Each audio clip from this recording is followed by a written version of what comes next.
Hello and welcome to UC Today. My name is Kieran, and for this session I am delighted to be joined by John Zamora, Principal at Silicon Foundry.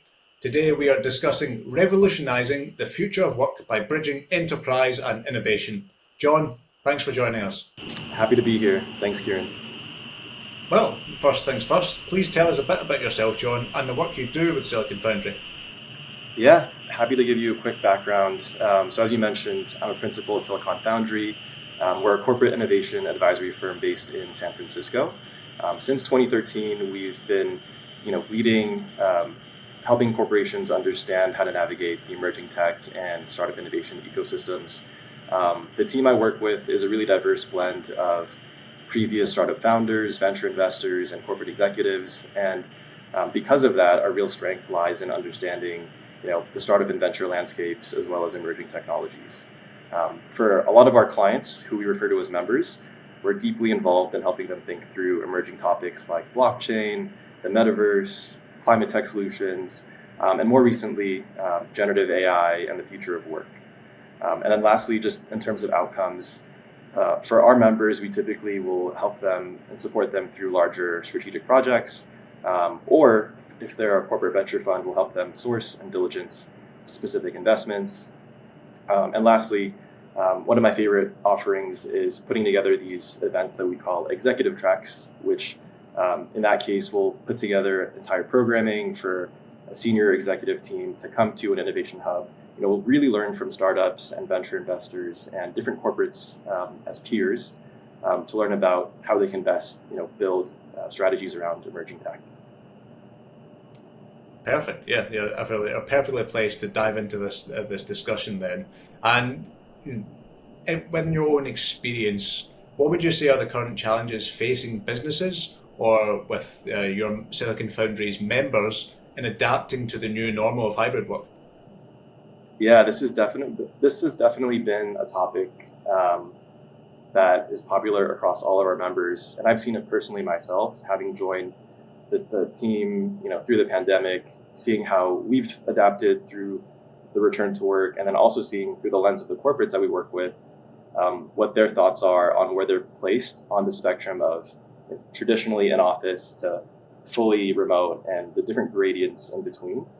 And so I think one of the sort of challenges across all of the members that we see is just trying to think through asynchronous work and moving from a time where everybody was working in the same office to a time where people have potentially now moved to different states or time zones and bought houses and had different life events. So thinking through how we can go about work as effectively and as efficiently as we did previously, and all of the certain considerations that come along with that.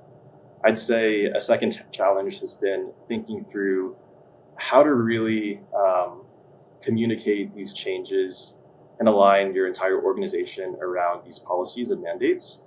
A key cause for frustration that we've heard from all corporates is just, you'll hear about disgruntled employees who feel like they are constantly keeping up with different changes in the way that they work. So that's definitely been another huge challenge. And then lastly, in terms of like spaces and how offices are being redeveloped or redesigned to accommodate hybrid work, thinking through all the different technology solutions that you should be integrating into retrofitting your older offices. That's a third bucket, I'd say, in terms of challenges. Terrific. Yeah, well, we'll come to the evolution of the office space a bit later on, but I want to return to the types of solutions that Silicon Foundry are almost at the epicenter of, existing between enterprise and the innovation world. Naturally, you guys oversee a lot and are dialed into a lot of the different solutions, both practical in terms of tools, but also in terms of culture. But firstly, on the tools side of things, what sort of future communication tools do you think can be created to best support hybrid work environments? Yeah, so sort of going back to the point I raised in my last response, I think that the future of communication in hybrid work really relies heavily on asynchronous tools. So even before the pandemic, before this entire return to work conversation, we've seen different big tech startups and different corporates embrace solutions like Slack for team chats, Notion for note taking and documentation, Asana for project management. But it's been really interesting to see a new set of emerging tools spring up through the return to work period. So thinking through companies like Loom, which is a video recording, screen recording tool where you can very easily share what you're seeing with a colleague, record that, let them review that on their own time, and do work a little bit more seamlessly across time zones, has been really interesting to see how quickly they've grown. Similarly, for digital whiteboards like Miro and Mural, we've seen a lot of our corporates really adopt these technologies throughout the period of not being able to be in the office and write things on the board.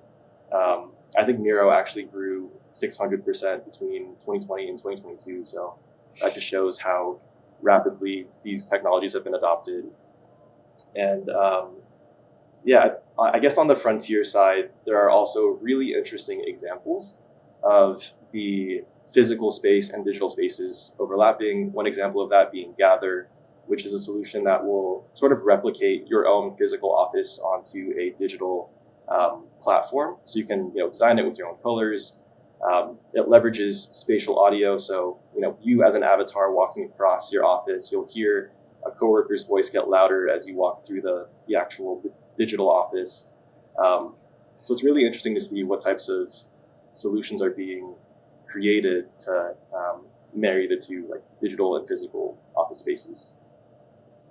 Yeah, that's absolutely fascinating. Yeah, I had no idea that we got to that stage of immersive spatial audio that you can almost register colleagues walking past, and the difference in audio volume.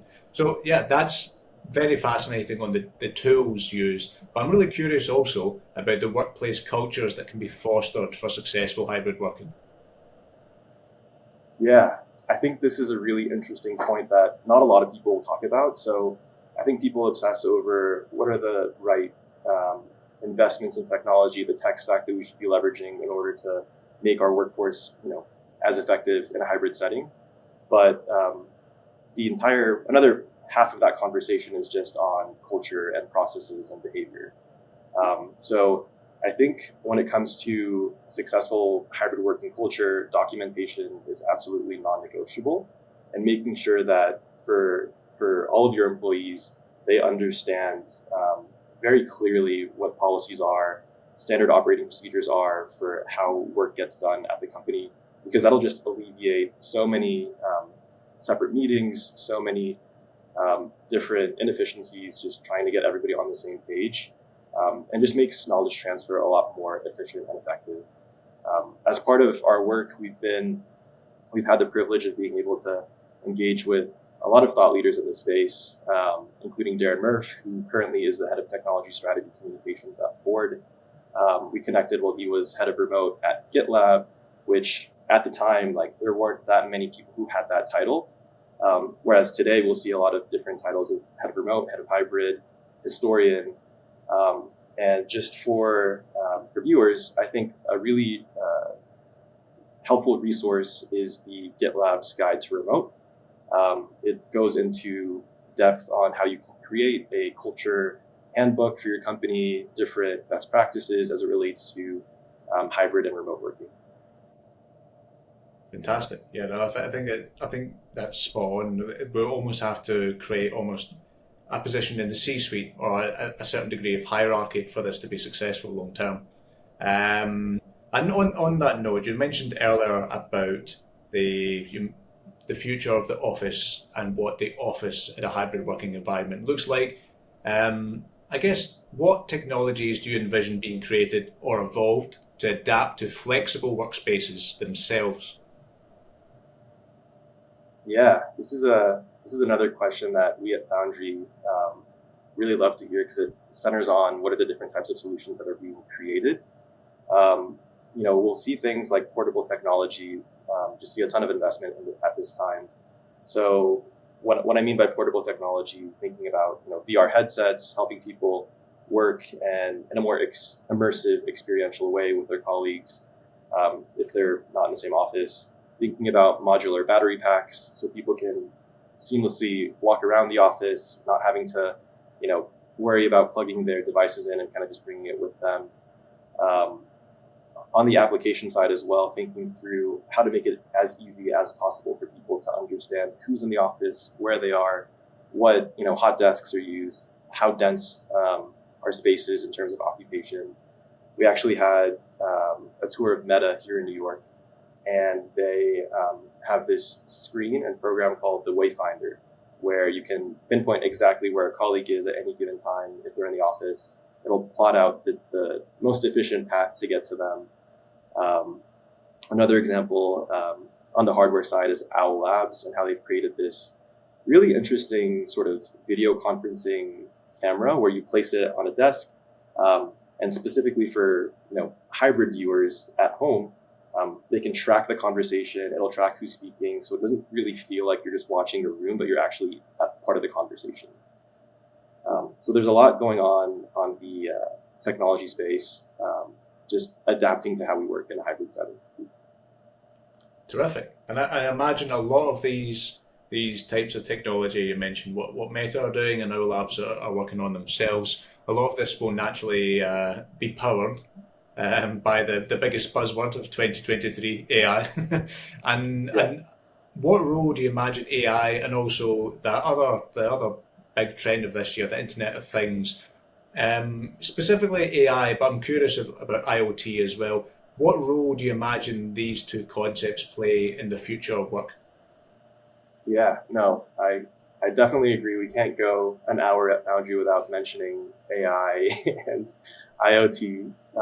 But I think it's spot on. All of the data that is being collected by these tools that we're beginning to use more and more, and the sort of ways that buildings are being transformed to more accurately capture data in terms of attendance, utilization, room bookings, all of this stuff will be enabled by AI. So AI will help us understand, how to better prepare spaces, how to better plan for room bookings, understand when people come in, understand how to even adjust the temperature in different rooms if people aren't there. So it's really a futuristic sort of scenario that I envision in terms of just optimizing the way buildings are operating, hopefully to be more sustainable and also to enable people to access resources in a more efficient way. Perfect. And just one final question before I let you go, John, please. What do you believe will be the future of hybrid working in the long term? What do you imagine it will look like, say, 5 years from now? Yeah, that's a great question. It's really interesting because the two topics that we talked about today, technology and behavior, are very much interlinked. So as technology develops, behaviors change. As it relates to hybrid work and how we think about going about how we do things, technology will adapt to that. So it's hard to say, although I do think in 5 years, hopefully we'll see a workplace that is massively more productive, enabled by AI, decentralized teams, ultra flexible workspaces, and sort of just a clear understanding of how we, as coworkers, colleagues across time zones, geographies, know how to work with each other. And I think thinking about the office as less, I think currently we think of the office as a mandate. I think as Cisco's president, Chuck Robbins, mentioned the office, he wants it to be a magnet, not a mandate. So trying to get us away from retrofitting our offices and trying to go back to the way things were, but thinking about how creative we can be in redesigning our spaces and how we work to accommodate for any sort of hybrid-enabled future. Perfect. No, that's a brilliantly optimistic. Yeah, I love the optimism of that vision for the future. So I've really enjoyed this session. So thank you, John, for joining me here today. Thanks, Kieran. This was great.